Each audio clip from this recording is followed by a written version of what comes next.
Guys, welcome to ICK with Kavya में। Please subscribe करें मेरे चैनल को इंग्लिश एंड फाइनेंस वीडियोस के लिए। आपका एक लाइक और शेयर मोटिवेट करेगा मुझे और भी इंटरेस्टिंग वीडियोस बनाने के लिए।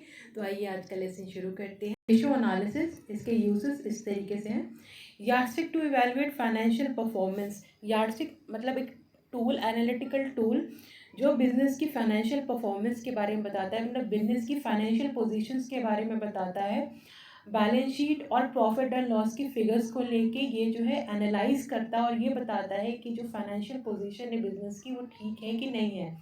लेकिन जो रेशियो है वो दो चीज़ों पे डिपेंड करती है। पहली कि जो कंपनी है वो किस इंडस्ट्री को बिलोंग करती है, और दूसरा कि कंपनी के पीयर्स कैसा परफॉर्म कर रहे हैं। मान लीजिए कोई इंडस्ट्री है, जो कंपनी जिस इंडस्ट्री में है वहाँ पे जो रेशियो है वो 1:1 जो है वो सफिशिएंट है, और किसी इंडस्ट्री में वही रेशियो जो है 1:2 जो है वो आइडियल है। तो ये डिपेंड करेगा कि कंपनी किस इंडस्ट्री को बिलोंग कर रही है, उसके बाद में ही उसका रेशियो एनालिसिस ठीक माना जाता है। अब जो है रेशियो एनालिसिस में रेशियोज कुछ टाइप की होती हैं। पहली होती है liquidity ratio, solvency ratio, profitability, और उसके बाद में एक्टिविटी रेशियो। तो हम बात करेंगे लिक्विडिटी रेशियो के बारे में। Liquidity ratio, ability to meet payments of its current liability. Liquidity ratio basically ये बताती है क्या फर्म की इतनी कैपेबिलिटी है कि वो अपनी शॉर्ट टर्म लायबिलिटीज़ को पूरा कर सके। शॉर्ट टर्म लायबिलिटीज़ जो होती हैं वो करंट लायबिलिटीज़ का पार्ट होती है, जो विद इन 1 ईयर जो है कंपनी को पे करनी होती है। इसके टाइप्स होती हैं। पहला होता है करंट असेट, फिर होता है असेट टेस्ट रेशियो जिसको क्विक रेशियो भी बोलते हैं, फिर होता है NWC net working capital to total current asset, और उसके बाद होता है कैश रेशियो। तो आइए एक एक इनको डिस्कस करते हैं। पहला आता है करंट रेशियो। सिग्निफिकेंस इसका ये होता है ability to meet short term obligation of firm. इसका सिग्निफिकेंस ये है कि ये जो फर्म की शॉर्ट टर्म ऑब्लिगेशन है उसको पूरा करेगा कि नहीं करेगा, ये रेशियो ये बात बताती है। इसका फॉर्मूला होता है current asset to current liability. ये जो आइडियल रेशियो होती है ये डिपेंड करती है इंडस्ट्री के ऊपर, जैसे कि मैंने बताया आपको कि कोई भी रेशियो जो है वो किस टाइप की इंडस्ट्री में कंपनी फॉल कर रही है उस पर डिपेंड करती है।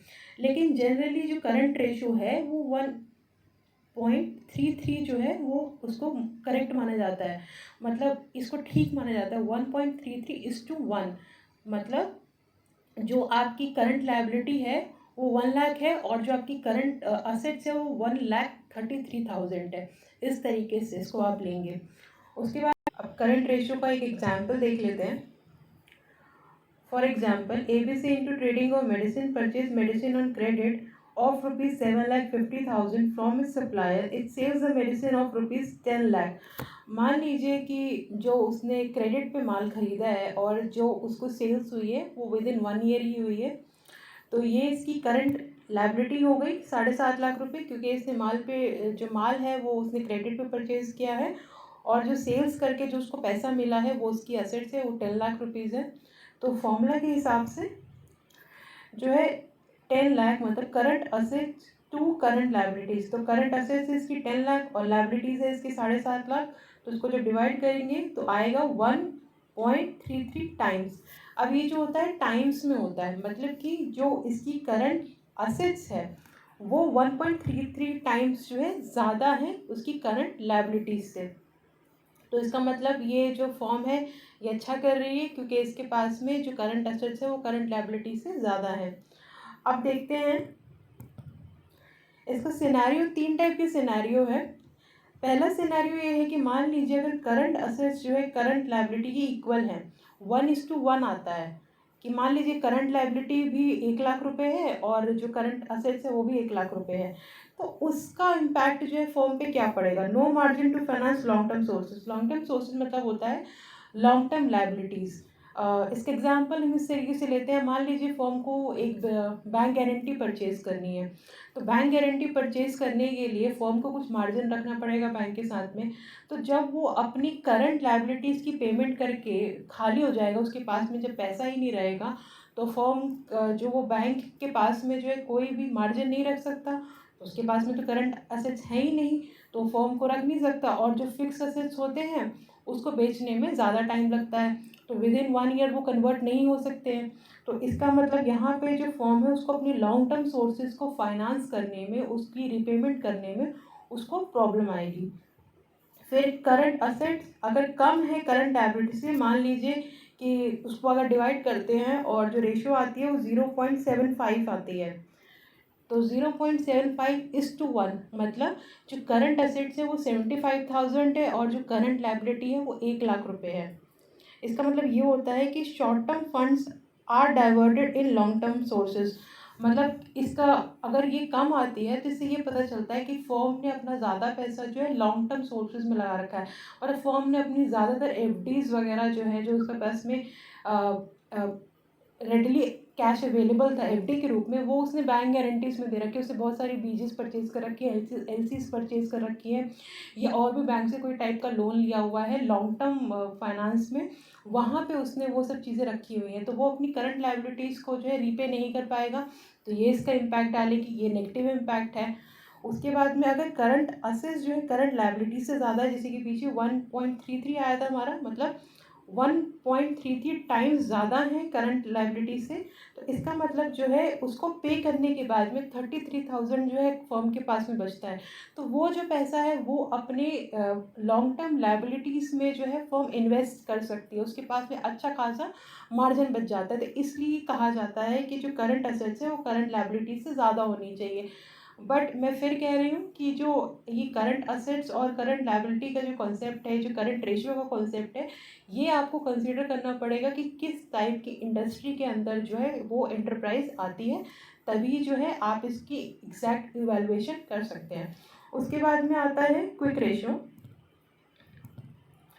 Asset that can be converted in cash immediately at most at 90 days quick assets। मतलब जो assets with in 90 days usually convert हो जाते हैं कैश में, वो जो है असेट क्विक असेट्स का पार्ट होती हैं। अब करंट असेट्स हमने देखा कि जो विद इन 12 मंथ्स कन्वर्ट हो जाती है, लेकिन ये जो होती है उससे भी ज़्यादा स्ट्रिंजेंट होती है। इसका जो फॉर्मूला होता है वो होता है करंट असेट्स में से जब इन्वेंट्रीज को निकाल देते हैं, जो फर्म के पास में स्टॉक पड़ा होता है उसका क्लोजिंग स्टॉक और जो ओपनिंग स्टॉक है, वो सब जब निकाल देते हैं तो करंट असेट्स में से, तो जो असेट बचती है कंपनी के पास में उसको जो है क्विक असेट्स बोलते हैं।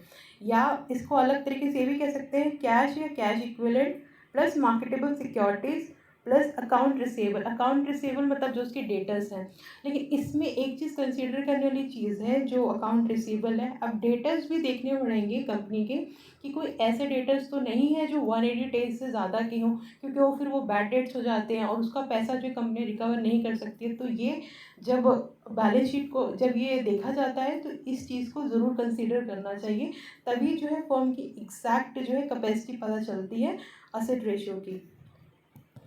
इसका फॉर्मूला है quick asset to current liabilities. Quick assets ये ऊपर जो हमने डिस्कस किया है टू करंट लायबिलिटीज।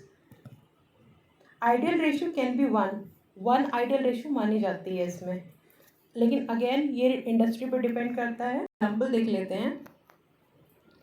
मान लीजिए अभी हम 1 महीने का स्टॉक जो है कंपनी का उसको डिस्कस करते हैं कि 1 महीने में कंपनी के पास में क्या करंट असेट्स हैं, मतलब क्या क्विक असेट्स है और क्या करंट लायबिलिटीज़ है। तो मान लीजिए कंपनी के पास में 1 महीने के लिए, अभी आने वाले 1 महीने के लिए लिक्विड असेट्स जो है 4.5 लाख रुपए, जो मतलब जितनी भी असेट्स है उसको बेच के जो उसके पास में पैसा आएगा वो 4.5 लाख रुपए है, और उसकी जो करंट लायबिलिटीज़ है जो उसको विद इन 1 मंथ रीपे करनी है वो 7.5 लाख रुपए है। तो जब इसको फॉर्मूले के हिसाब से लगाते हैं quick asset to current liabilities, तो आता है 0.60 टाइम्स। मतलब कि जो जो क्विक असेट्स है वो करंट लायबिलिटीज से 0.60 टाइम्स है, मतलब कि कम है, करंट लायबिलिटीज़ में कम पड़ रहा है। तो इसका मतलब क्या हुआ कि जो करंट रेशियो है वो तो फॉर्म की ठीक है 1.33 है, बहुत बढ़िया है, लेकिन जो असेट रेशियो है वो तो 0.60। इससे ही पता चलता है कि फॉर्म ओवरऑल तो ठीक है, लेकिन आने वाले 1 महीने में फॉर्म को जो है फाइनेंशियल क्रंच होगा, फॉर्म जो है अपनी करंट लायबिलिटीज़ को जो है नहीं रिपे कर पाएगा। तो इसकी क्या वेज हो सकते हैं। एक तो होगा कि इन्फ्यूज कैपिटल जो प्रमोटर है, जो कंपनी के साथ में जो इन्वेस्टर्स हैं वो पैसा डाले कंपनी में। नहीं तो दूसरा तरीका ये होगा कि वो जो है लोन ले कंपनी, तो कंपनी जो है लोन तभी ले पाएगी जब कंपनी के पास में इनफ करंट असेट्स हो पाएंगे। तो यहाँ पे आपको समझ आ गया होगा कि 1.33:1 जो करंट असेट्स बोला जाता है आइडल, वो क्यों बोला जाता है, क्योंकि अगर इस टाइप की कोई सिचुएशन होती है कंपनी के पास में, कोई कैश क्रंच होता है, तो कंपनी जो है अपनी लॉन्ग टर्म फाइनेंस से जो है पैसा निकाल सकती है। Net working capital to total current asset, NWC का मतलब हुआ net working capital. Working capital मतलब होता है करंट असेट्स में से जब करंट लायबिलिटीज को माइनस कर दिया जाता है तो वर्किंग कैपिटल आता है। Working capital loan, working capital loan वो होता है जब कंपनी जो है शॉर्ट टर्म पीरियड के लिए बैंक से लोन लेती है अपने ऑपरेटिंग साइकिल को रन करने के लिए। ऑपरेटिंग साइकिल मतलब होता है time to convert cash from purchase of raw material to selling the finish goods. जब कंपनी जो है रॉ मटेरियल परचेज करती है और जो प्रोसेस होता है फिनिश गुड बनने तक का और उसको मार्केट में सेल करने तक का, उसके बीच का जो पीरियड होता है उसे ऑपरेटिंग साइकिल बोलते हैं। तो इस पीरियड को चलाने के लिए जो है कंपनी को पैसों की ज़रूरत पड़ती है और वो पैसे उसको मिलते हैं वर्किंग कैपिटल लोन से।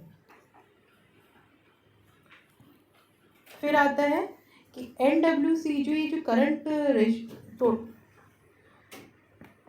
फिर net working capital to total current assets, ये जो रेशो है ये करंट रेशो से डायरेक्टली रिलेटेड होती है। मतलब कि अगर ये रेशो बढ़ेगी तो करंट रेशो भी बढ़ रही है, इसका पता चलता है। और अगर करंट रेशो कम हो रही है तो इसका मतलब ये रेशो भी कहीं ना कहीं कम हो रही है। ये बेसिकली जो फर्म की जो लिक्विडिटी पोजीशन है उसको मेजर करने के लिए बहुत अच्छा टूल होता है। उसके बाद में आता है आपका कैश रेशो। कैश रेशो जो होती है बहुत स्ट्रिंजेंट रेशो होती है, क्योंकि ये सिर्फ और सिर्फ कैश के जो असेट्स में कैश इक्विवेलेंट या कैश होता है सिर्फ उसी को कंसीडर करती है। इसमें आता है कैश और cash equivalent plus marketable securities. जो कंपनी के पास में मार्केटेबल सिक्योरिटीज़ हैं वो उसको बेच के कंपनी जो पैसा ला सकती है। अब मार्केटेबल सिक्योरिटीज़ ऐसी सिक्योरिटीज़ होती है जिसको 2 या 3 दिन में बेच के कंपनी जो है पैसा ला सकती है। उस टाइप की जो सिक्योरिटी होती है वो कैश रेशो का पार्ट होती है। अब जनरली जो है ये बोला जाता है कि अगर कि कैश रेशो जो है कंपनी की अच्छी है, कंपनी के पास ज़्यादा कैश है, तो इसका मतलब जो है कंपनी की करंट लायबिलिटीज़ कम रहेगी, पैसा ज़्यादा, मतलब अगर कैश है तो उसको फिर उधार पे लेने की कोई ज़रूरत नहीं पड़ेगी। तो इसलिए अगर करंट रेशो कंपनी की अच्छी होती है तो मतलब कंपनी की लिक्विडिटी पोजीशन बहुत अच्छी है। इसका जो फॉर्मूला होता है वो होता है cash asset to current liabilities. इसमें भी आइडल रेशो जो है वो एक इंडस्ट्री पे डिपेंड करती है। लिक्विडिटी रेशियो के बारे में आने वाले टॉपिक्स में हम सॉल्वेंसी रेशियो के बारे में बात करेंगे। तो गाइस इस वीडियो को जितना हो सके उतना शेयर करें, लाइक करें और मेरे चैनल को सब्सक्राइब करना ना भूलें। Thank you for watching.